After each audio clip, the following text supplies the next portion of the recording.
thank you for tuning in.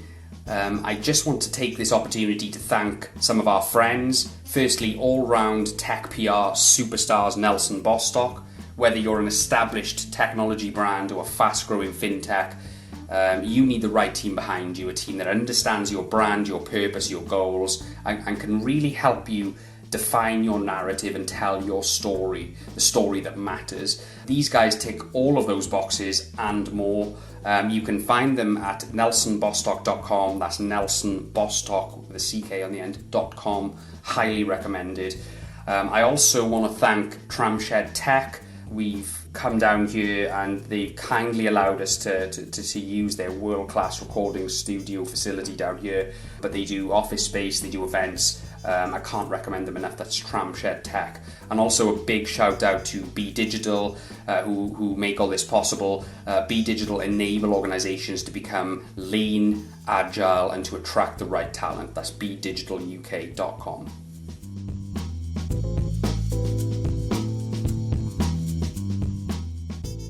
Welcome to the Tech Leaders Podcast. I wanted to get someone on the show from a not-for-profit organization. Okay, I've interviewed people, leaders from amazing organizations, but yeah, I hadn't had anyone from a not-for-profit. So I had a bit of luck. We did a bit of research. Myself and Amy did a bit of research. Welsh Water on our doorstep. A super interesting organization. They don't have any shareholders. The only utilities company in the UK that don't have any shareholders. They put every single penny that they make straight back into keeping bills down, looking after the water, etc, etc, etc. The CTO, what a career he's had, what an amazing journey he's been on. Rob Norris. He only joined back in May, comes from a systems integration background, had worked for startups prior to that. He ticks all the boxes. Really interesting guy, really interesting career, really interesting organisation, perfect guest. I think you'll love this one. It's Rob Norris.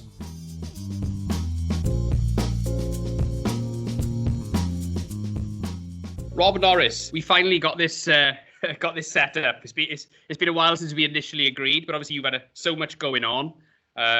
It sounds like a really exciting challenge you've just embarked on there. So I suppose let's just get going with this one then, Rob. I mean, if you could just give us a little bit of an overview of your career, starting from when you sort of first got into tech at IT back in the day, right through to where you are now. Okay, right. Now I've got to think that long back, have I? Right. So yes, 32 years in IT. I sort of started off as a computer assistant, actually, for McKinsey and Company in London. Just at the outset of personal computing, so the days of the IBM AT and XT, and the compact desk Pro, which was like carrying a suitcase around the place. But actually, looking after the sort of PCs, I used to get engineers coming in to fix them, and actually, when you used to talk to the engineers, the great thing that they had that I was stuck in a basement in London, in Pall Mall. And they were actually out and about, in company cars, driving all over London, fixing PCs. So it sounded great. So I actually applied to be a field service engineer. And actually, I chose the job with Philips Business Systems because they offered me a company car, whereas I could have been one of the very first employees of Computer Centre. But they were offering me a van. So the car won on the van, and actually, if the van had won, I'd probably be retired now and a multimillionaire. But oh, really? Yeah, but that's another story. But yeah, so started off as a field service engineer, fixing PCs in London, for sort of private sector organisations, banking and financing companies, as well as government, and then sort of rose through the ranks into a sort of resource controller, so allocating calls to engineers in the field. Then I moved back to Wales, so that was probably, I spent 5 years doing that, and then moved back to Wales for 2 years, and actually became a service manager looking after Wales and the West Country for digital. So looking after a team of about 32 engineers. Did that for 2 years, and then moved back to Reading with digital to become an operations manager. I actually took that role because I recognised that whilst I knew a lot about field service, I didn't know too much about finances. So becoming an operations manager, running a business, sort of very quickly taught me how to run a P&L, how to build a pipeline of opportunities, and then how to convert the pipeline into revenue.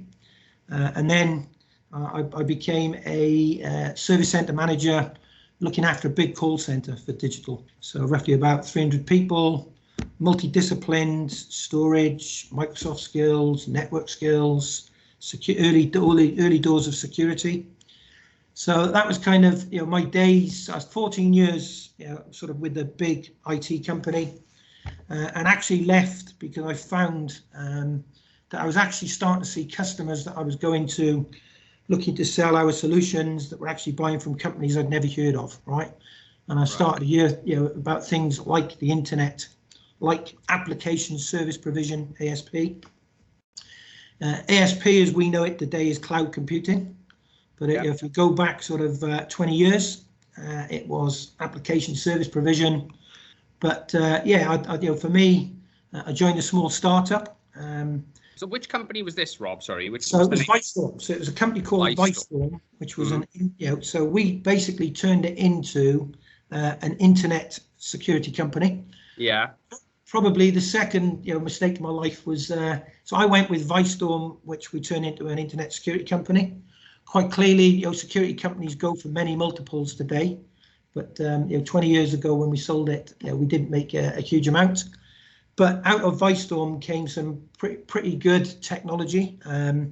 We also did, so in the early days of application service provision, the challenge in them days was that customers didn't want to give up their IT, so they didn't want to put it into a data center. The other issue was network speeds were too slow. And also if you wanted to scale out, mainly it was Citrix that was used. If you wanted to scale out the technology to make it stable, the reality was, Citrix in the early days wouldn't scale out as well as you needed it to in an enterprise environment.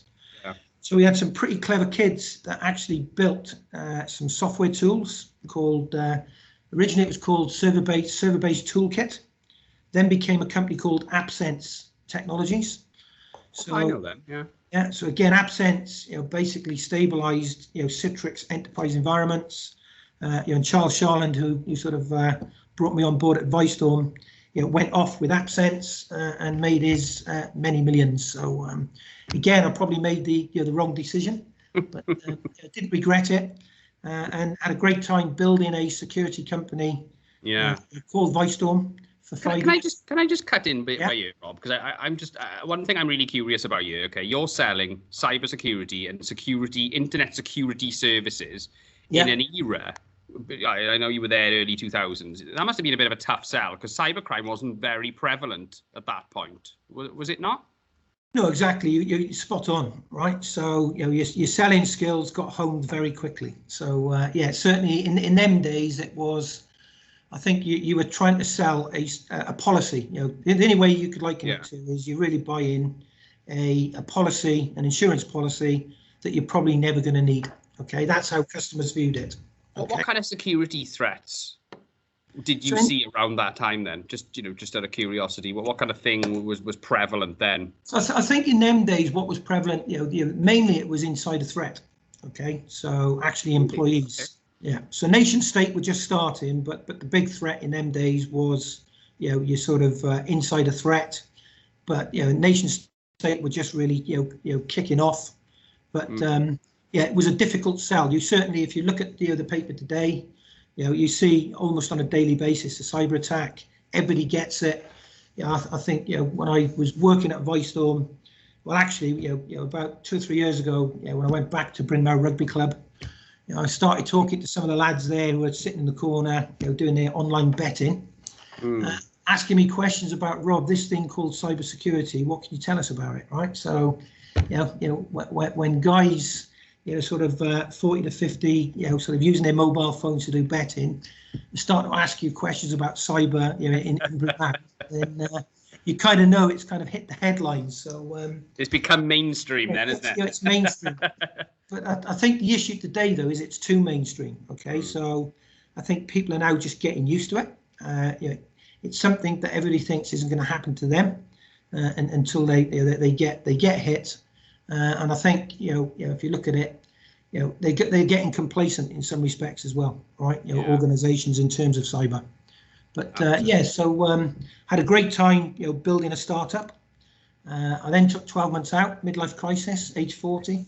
Actually, a good friend of mine passed away of cancer, so I took time out, run the New York Marathon under 4 hours.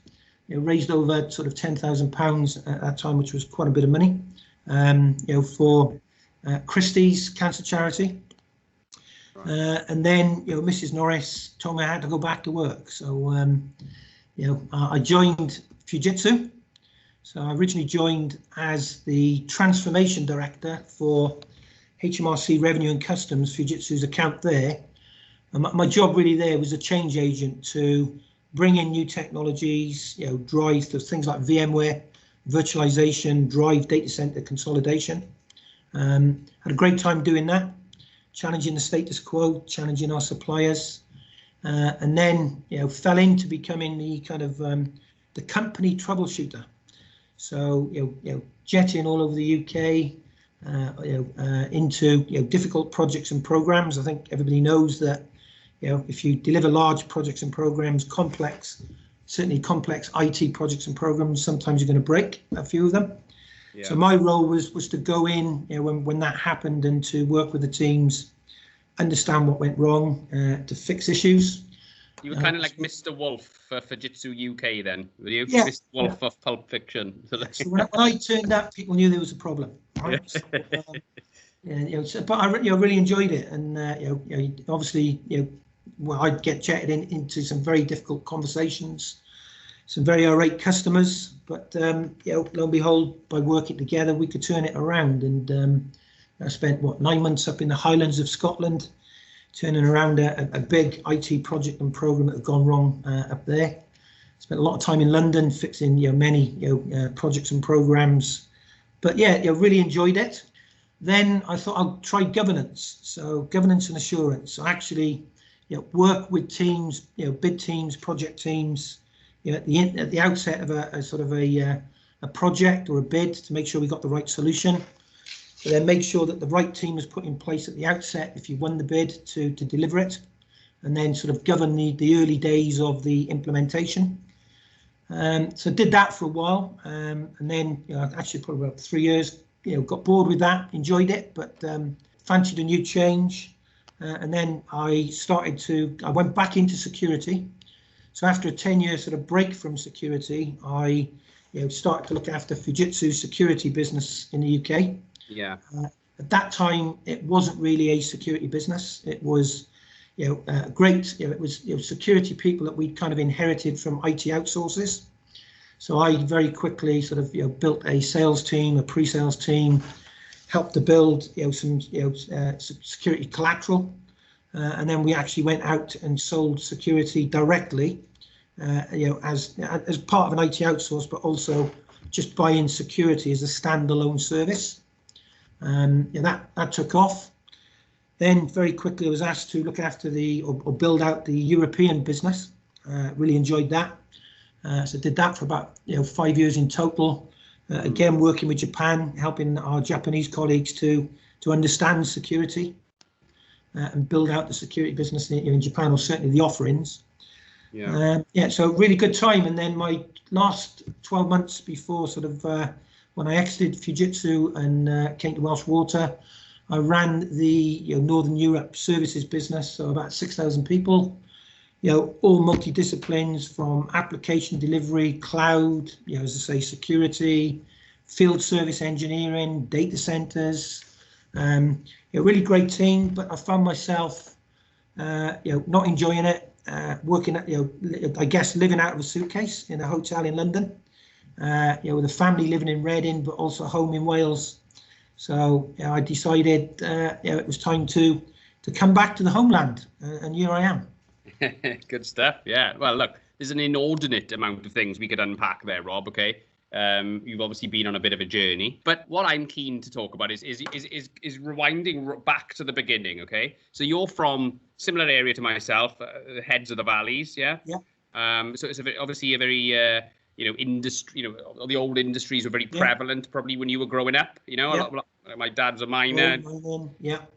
And you came from that world and stuff. So how did you end up in getting into IT then? Because there wasn't many people probably in your class in school who ended up going into tech. I wouldn't have thought, around that time. So how did you end up going into tech? So again, a long story. So just a little bit about my background, and then I'll try and answer your questions. But it might help in terms of things. Go for it.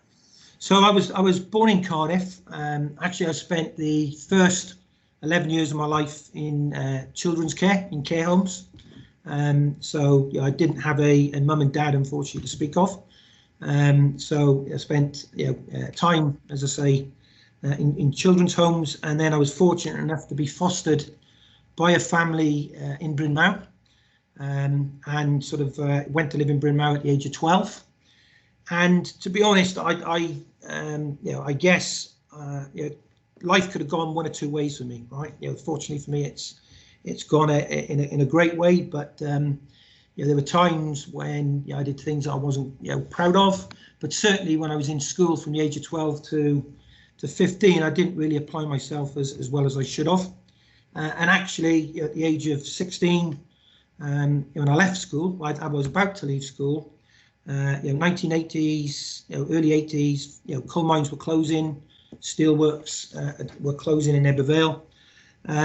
I sat, actually at the age of 16, I sat at Bryn Mawr Comprehensive School to pick up my exam results. It's got a running track, I remember it now. They've got a running track, and I was a pretty good runner. I was sat at the running track, and I had a great mate of mine, a guy called Rob Gravel, who's actually the commercial director for what was TRW or Lucas Girlins. He's now based in the States, but he'd gone up and he'd got his results, and they were 10 O levels, all grade A. Okay. Wow. I'd have just got mine, and they were sort of 5 very poor CSEs. Okay. And he actually sat me down and said, Rob, what are you going to do with your life? Steelworks are closing, coal mines are closing. What are you going to do? I'm really concerned about you. And actually, for a 16-year-old kid to say that to another 16-year-old kid, is quite a big thing. I'll always remember it. And he just said to me, why don't you get into computing? He said, I heard computing is going to be the thing of the future. All right. So I went off, spoke to the careers teacher, and I found that there was an OND course running at Ebbw Vale College, but you needed 5 GCSEs grade C or above. So actually I went back to school. I did the thing I didn't want to do. I went back to sixth form, lower sixth. Most people were doing their A levels, and I resat all of my CSEs or O levels. So I talked the school into allowing me to do O levels. I needed 5, and I walked away with 5, and that got me into computing, into the OND. It was also a part-time course at Ebbw Vale, so it allowed me to work. So money was tight. It allowed me to work in the bicycle shop in Bryn Mawr, cable cycles, and also do a paper round, sort of early mornings, and then on the weekends, Saturdays and Sundays. But that's kind of how I fell into it. I kind of, if it wasn't for Rob, I don't know what I'd be doing today, but it was tough, but I don't regret it, really enjoyed it, and that's kind of how I got into computing in the first place. That's an incredible story, Rob. I mean, Rob Gravel didn't say that to you. It's amazing how you remember that conversation as well. It was clearly a milestone, not in your career, but in your life. It was clearly a milestone in your life, which took you on this path. You still in touch with this guy? Yeah, so Rob, he probably can't remember it, can he? He remembers.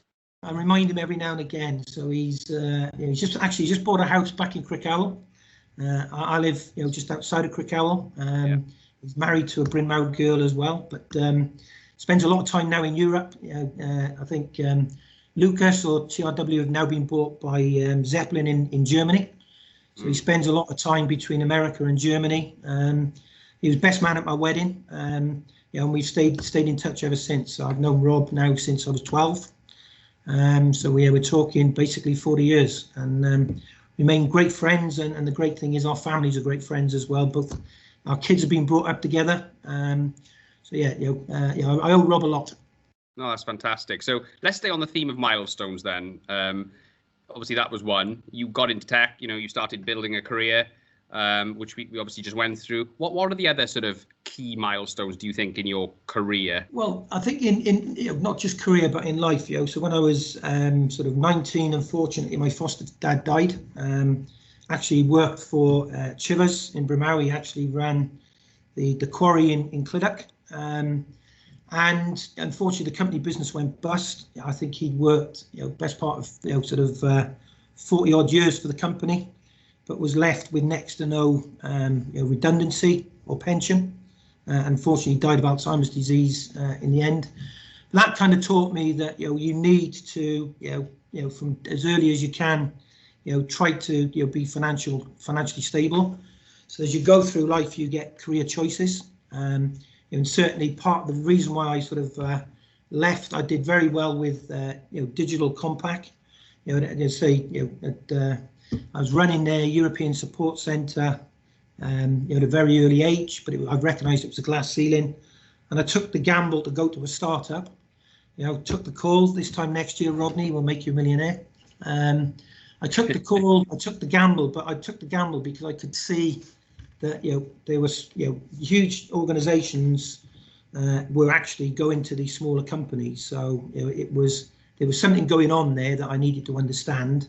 But obviously the financial incentive also helped, and that was I guess one of the reasons for that was to try and make myself financially stable, having seen what my foster dad had gone through, just to try and do that and get to a point in life that I could then choose some options. As I say, fortunately for me, it went right. The company we eventually sold to EDS.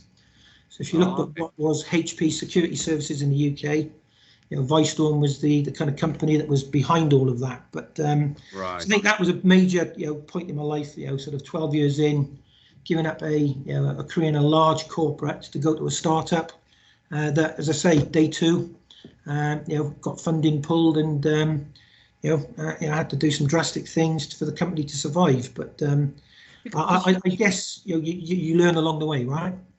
Yeah, sorry, Rob. I was going to say you did that at quite a tumultuous time as well, didn't you? Was that 2001? Yeah. Yeah. So I did it. We were knee deep in a recession at that point, I think, when we after the 2K thing and all that. Yeah. So the year 2K thing, I sort of went through that, with digital, and obviously. Lots of companies made a lot of money on the back of something that was going to happen that never did. I remember working in as I say, I ran the support centre. I remember working that New Year's evening night of year 2000, working in the centre, with something like 200 people, all probably being paid, treble money and 5 days off. Wondering what I was doing there because I was just on my basic salary. Everybody else was being paid overtime. But as the guy who ran the support centre, that's one of those things you get when you're in management. But so I was working that night, and I think we took 3 calls. One of them was from a customer ringing up just to make sure that we were there if there was a problem. So they'd obviously paid a lot of money for their support that night, and wanted to ensure that we were there waiting for the call. So great night that was. I was in a nightclub in Swansea myself that night, but all right. One stick somewhere, yeah. So I mean, you obviously took a big risk then, okay, and you were essentially building a company out of a recession, essentially. I would have thought, because did you benefit from that sort of recovery after? Because that was a bit of a recession around that period. You joined it, wasn't it? I think. Yeah. So I think it was tough. So we had a tough 5 years. Okay, but I think we were selling, as I say, security. We were selling, great services. The company when I joined was losing money. When I left, we were at break even. It was tough. But it kind of made me the great thing with startups. To say 1 minute I was there to build a services business, but the next minute you're building the marketing for the services. You're out doing the pitches with the sales team. You do everything, and you became you pick up very quickly some very good general management skills. But no, I enjoyed it, but it was tough. It could have, as I say, there was a lot of companies that sadly went under.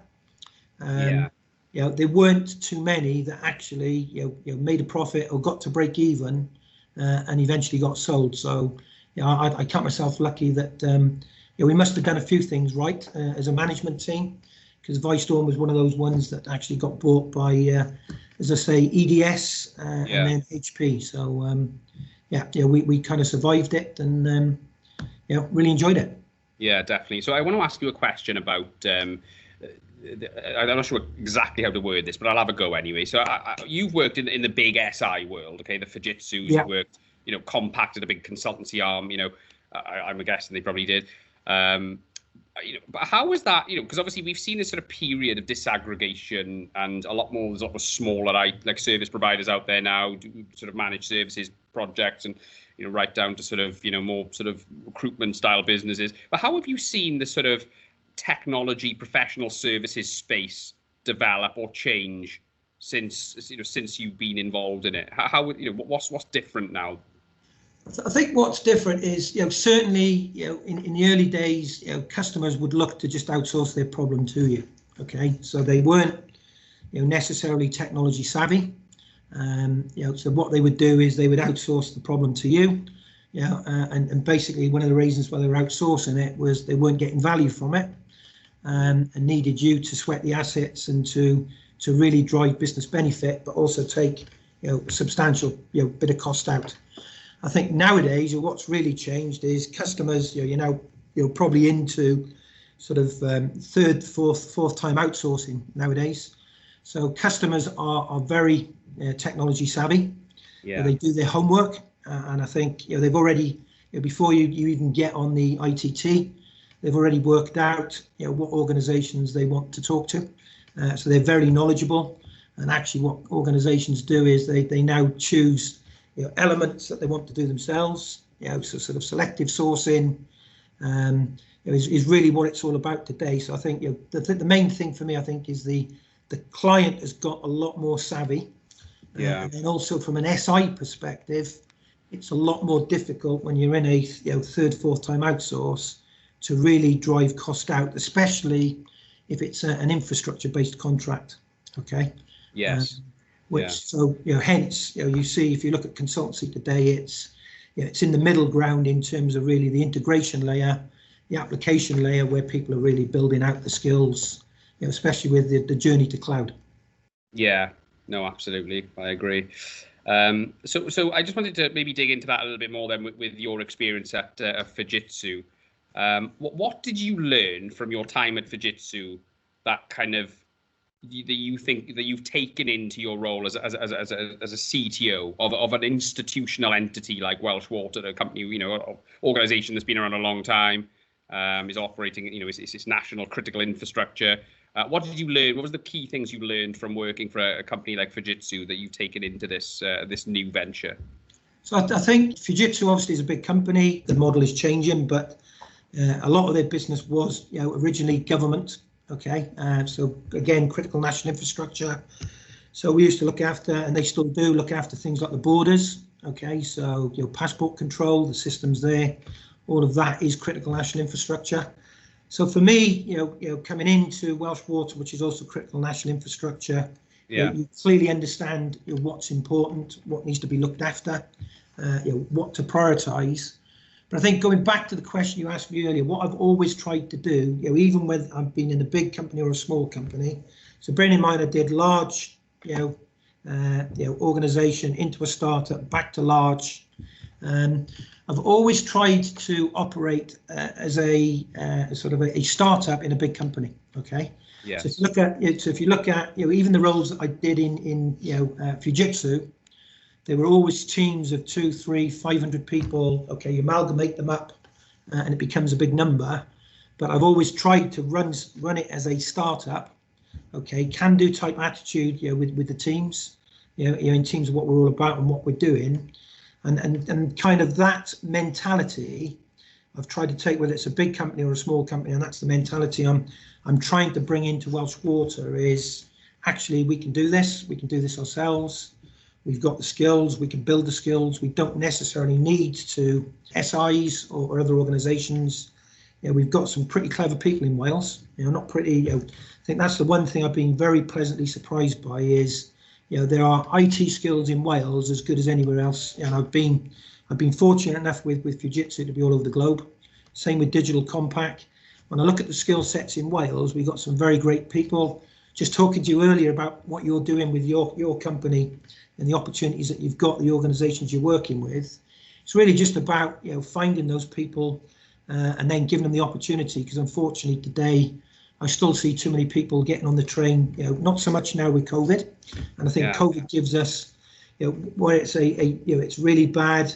I think you have to look to the positives, and the positives for me is it's now getting people to realise that there is talent in Wales that can stay in Wales, can work from home, can actually bring skills to the workforce, rather than have to get on a sort of train at 5 o'clock in the morning, go to Paddington, spend all week in London, and then come back to Wales. But so I think for me, I've really enjoyed working in a big SI, but the mentality I'm trying to bring into Welsh Water is being innovative.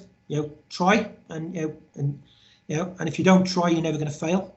But I'm certainly, for me, if you want to really take advantage of the new technologies, you've got to at least be prepared to try them. Even in a critical national infrastructure, you have to be able to try new technologies, and sometimes an 80% fit is good enough. And again, if I look at Welsh Water, and they've done a really great job during COVID.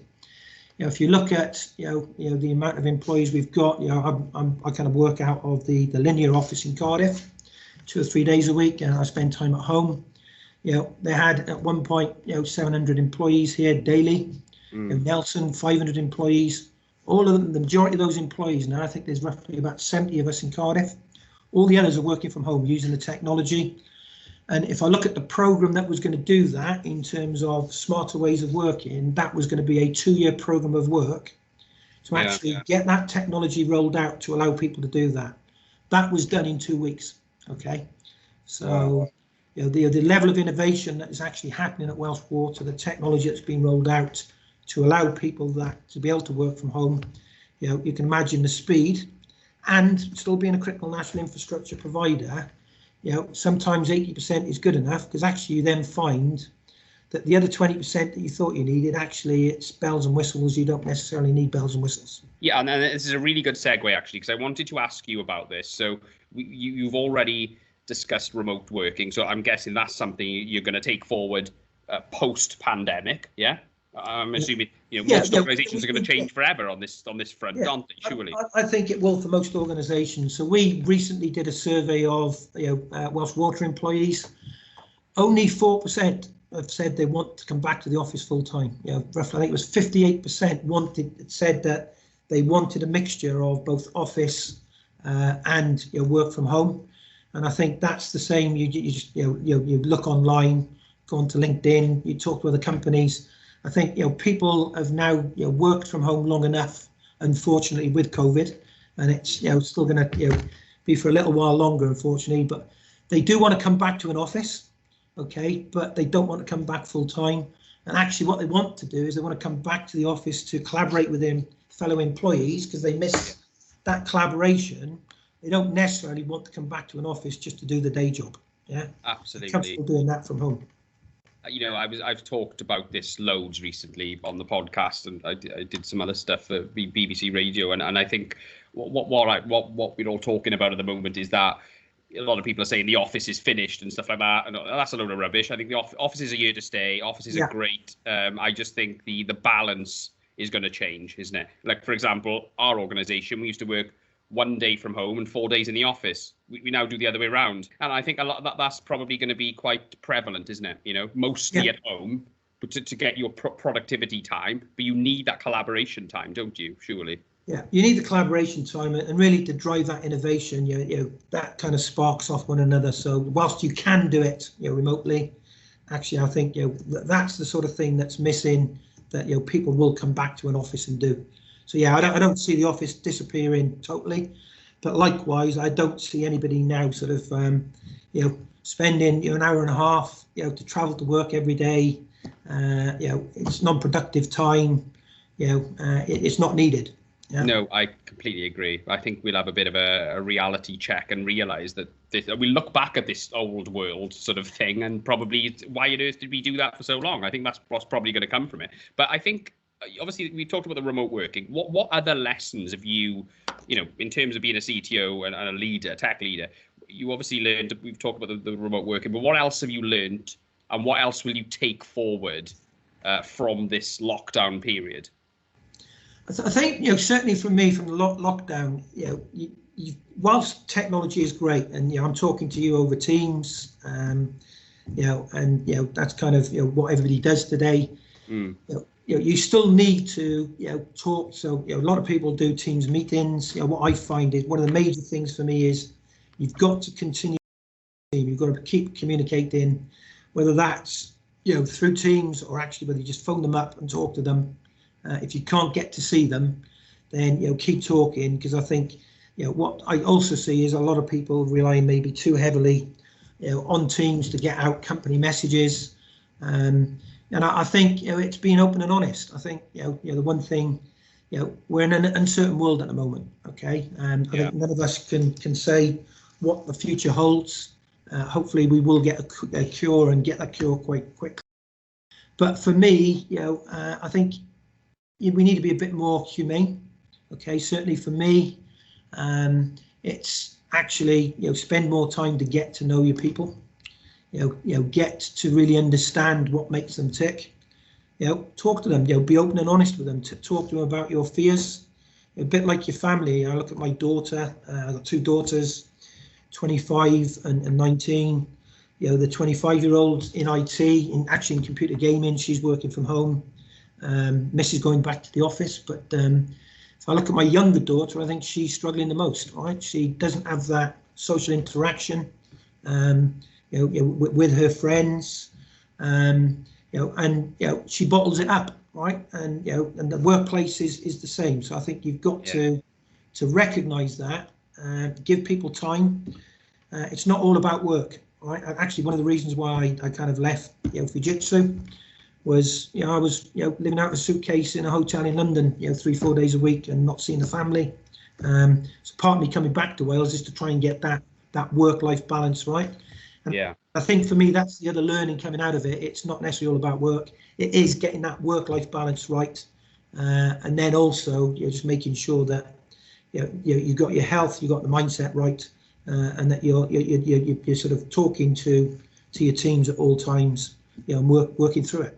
Yeah, completely agree. I think leaders, managers, owners of companies will probably come around to this mindset of just managing people on output and what they produce, productivity, as opposed to wanting them to be in a physical location so they can see them all the time. Do you know what I mean? So it's do you know what I mean? Because it's a bit of a different, it's a different mentality, isn't it? I don't care where you are. If you do your job and you deliver, then you can be based anywhere. It doesn't make much of a difference, does it?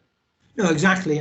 Clearly, you can do that for probably 95% of roles, and I think it is all about trust, right? So I think the one thing, whether it is the team had to do here, we're 80% ready to go with Teams and collaboration tools. Do you know what? They had to do it, right? It wasn't we'll wait, we'll get everything right, we'll tick all the boxes with the project. They had to trust that it would work, and actually they had to trust the employees that they would get problems, we'll fix them as we go through it, right? And it worked. And I think that's the other thing people will learn, you'll take from it, is actually trust your employees more.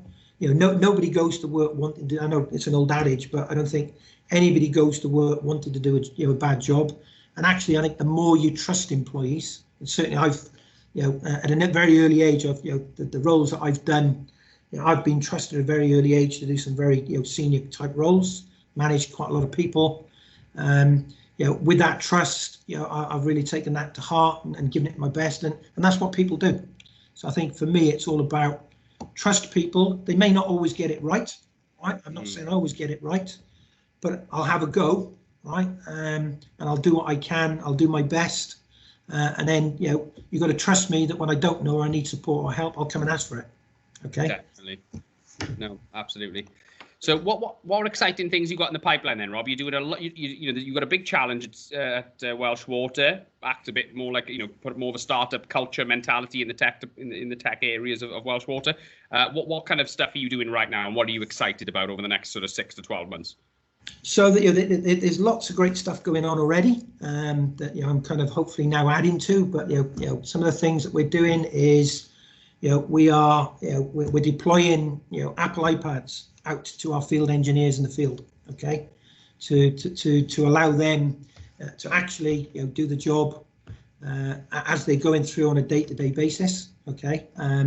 You might have seen I've been tweeting not tweeting, but I put onto LinkedIn the fact we just basically now started to put digital technology out there that allows you to track the engineer in terms of where they are, how far they're away from the appointment coming to your site.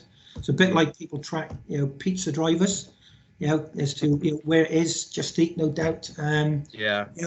Actually you can see where your engineer is in terms of that's good. So it allows them the flexibility of, well, one, knowing the appointment, what time they come in, but two, where they are. So if they do need to pop out, pick up the kids or do something, they can see that. So we're doing a lot around sort of our field force, enabling our field force with digital. We're looking at things like simple things like CCTV. So putting CCTV into our plants so that we can actually review things remotely, right? with sensors. So that if you integrate CCTV with artificial intelligence, so if something stops, so if you take sewage works as a good example, you've probably seen the big arm or the rotator that goes around in a sewage works. If that stops, actually CCTV would pick that up, or a sensor would pick that up, send a signal back to base. You don't have to send out somebody to look at that on a manual basis daily to do those visits. So we're looking at bringing in AI, specifically to look at sort of helping us find water leakage. So in terms of where we might be through dropped pressure or pressure flows of water, being able to monitor that and then work out potentially where there are leakages occurring. So there's lots of use for technology that we can bring in on a day-to-day basis that will hopefully make the lives of the our employees, Welsh Water employees, a lot easier. Yeah, obviously we got a mutual friend, Rob Thomas, mutual contact, who does this sort of stuff. He was telling me about all the automation you've got in Welsh Water, and you do seem like a very forward-thinking organisation in terms of automation and sort of AI, like you talked about. Is that something that you have implemented then, Rob, or did you inherit quite a progressive technology culture when you went in there? So I inherited a great team and a great culture. Obviously, I've had conversations around that stuff, but a lot of this stuff was already underway. What I'm hopefully doing is kind of speeding that up, maybe getting. I think what I bring to Welsh Water is, because I'm not from the water industry, I'm allowed to come in and ask some very stupid questions. Okay, so for example, why do we have water meters outside of people's houses that sometimes are very difficult to get to? Why can't we have a water meter in a house that basically is digitally connected, or smart meter, and actually you don't need to go and do that visit? Okay, and that's all about challenging where people have put water meters in the past. So what I'm really conventional wisdom, aren't you? Exactly. It's just challenging the conventional wisdom of how people have always done it. Why do they do it in that way? And then using the technology, things like automation. I think the next big thing will be robotics. That's really exciting in terms of, you start looking at some of those robots that are out there at the moment and the technology that's there. You can see very quickly how some of that can be used. Certainly in dangerous areas where we're doing certain jobs in Welsh Water. Much safer for the individual, do that remotely as well. So there's lots of things, but I have to say, I've inherited a great team that were already doing a lot of great things. Hopefully I'm helping them maybe prioritize a bit better some of the things that we need to do, maybe speeding some of that up. And I guess one of the examples would be, I brought in so if you look at technology, and if you look at defence, okay. So if you look at the technology in a submarine, whether it's the paint on the outside of a submarine, or the technologies that they use there, Well, quite clearly, if you think about water and water pipes, right, you can start to look at, okay, maybe the technology that gets used in a submarine on the outside, could we use that on our water pipes? If you look at some of the technology that is used in terms of radar systems, within the military, can we use some of those radar systems, grid systems, to pinpoint leakage? If you look at drones, the use of drones in the military, again, can we use some of those drones potentially in what we do, in our dams, to actually, take photographs, certainly in areas where maybe you might not be able to get that easy to. So again, that's just looking at a totally different, field. So whereas maybe we would have gone and looked at other water companies, or maybe an oil company, because again, they got some great technology. Looking at that, I guess the other final example I'll give you is, if you look at the rail industry. So there's a train that goes around, Network Rail every evening. I think over a couple of days, basically we'll look at every rail track, mainline rail track in the UK. And then what they're doing is they're taking computer images of that, or CCTV images of that track. The train's going at about 70, 80 miles an hour. It's feeding all of that information back in, and then basically it's sending out a report where the guys will go out and do a manual check. So it picks up what it thinks is an issue or a defect. A report will get sent out, so the following day the rail inspection teams will go out and inspect that rail to make sure there's not a problem. Well, actually, there's things that we can learn in that technology. Now, if we can put that into pipes and actually start sending AI technology around the pipes and looking for cracks, so before they become big issues or defects. So just making those linkages with those other industries and other teams, there are things that we can learn from them quite quickly that can be applied to the water industry. Is that your job then, to stay abreast of what's going on in other industries and trying to bring in new ideas from things like that, things like defence, etc., etc.? Yeah. My job, as I say, as the sort of chief technology officer, is to stay abreast of technology. Yes. And actually, I've always done it. Even when I was at Fujitsu, I used to go spend 2 days and go and sit in the startups, in the startup hubs, and just watch, some very smart people who have left, great jobs to go and start up companies, just to understand the mentality, what they were working on, and what new technologies, what were they thinking about, what did they see as the business problems, and then what solutions were they coming up with. That's kind of my role, is to stay abreast of that. Yes. But also my role is to challenge the rest of the organization to be as inquisitive, okay? Because it's not just down to me to bring innovation into an organization. I think everybody has an opportunity. What I've got to do, and the rest of the management team at Welsh Water have got to do, is build an environment where people feel valued for bringing those ideas, and then when they make business sense, that we actually get behind them and really turn those ideas into reality. And I think with the chief exec and the management team I'm working with at Welsh Water, they want to do that, and they are already doing that. And I think part of Peter Perry bringing me into Welsh Water was to really try and speed that up, because there are great things going on in this company. We've got some great people, and we just need to give them the opportunity to really crack on. Of course, yeah, brilliant. Well, look, moving away from Welsh Water now then, I just wanted to ask you, Rob, what technology are you excited about right now? Is it just AI, quantum computing? Is there anything specific that you've seen recently, or you're keeping tabs on, which you think is going to have a profound effect on society, or whatever? So I think, certainly artificial intelligence and automation, without a shadow of a doubt. Okay, we're already starting to use and trial some of those technologies within Welsh Water, but I think we're early doors with that technology, and maybe don't necessarily appreciate how that's going to fundamentally change things. I think robotics, for me, is a big one. In terms of just seeing some of the robots that are out there at the moment, in terms of what they're capable of doing. Again, in terms of maybe taking over some of those really difficult manual jobs that are, which could, be, sort of a safety issue. Certainly, I think that is those an area to look at.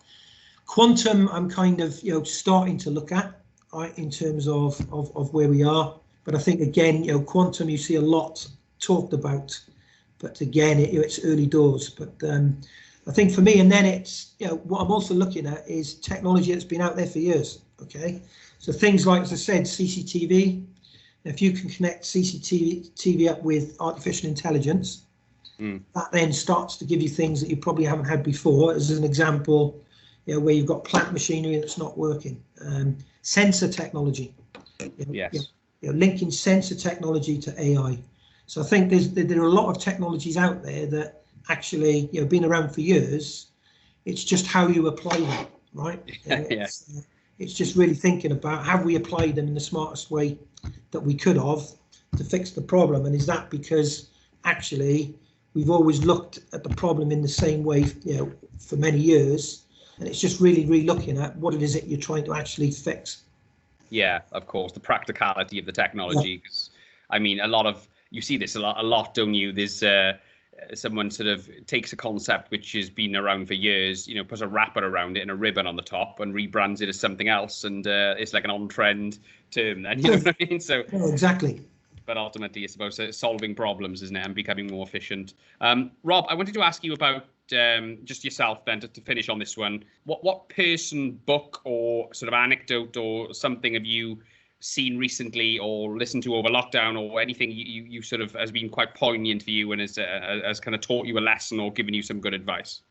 I kind of listen to podcasts rather than sort of read books. Don't necessarily have the patience. And one of the great things of being back in Wales is I'm trying to get my fitness back. So I'm doing a lot of running, and being a rugby man, I've been listening to a lot of the Scrum 5 podcasts. Oh yeah. And actually one of the ones I listened to was, and actually for any business leader, was the one with Pat Lam, Bristol Rugby. And actually, if you take, one of the things I got was, I kind of went running on a Saturday. I came in on the Monday morning and asked my management team to really think about that, and actually go and listen to it. And there were some things in there that really stood out for me in terms of, why Bristol, brought him in, what he's trying to do, the fact that he sees it as a 2-3 year project. And then some of the things that he talked about in terms of some of the coaching staff, looking at players, and I think one of the comments that stood out for me was, when you look at that player, don't tell me what he can't do, tell me what you think he can do, right? Yeah. So actually, just looking at a player in a totally different light is, I'm not interested in what he can't do. I already know that. Actually, tell me what he can do. Work with him, work with me to improve that individual. And I gave that to my management team, and I've asked them to go away and read it, because actually that's what I'm trying to do at Welsh Water.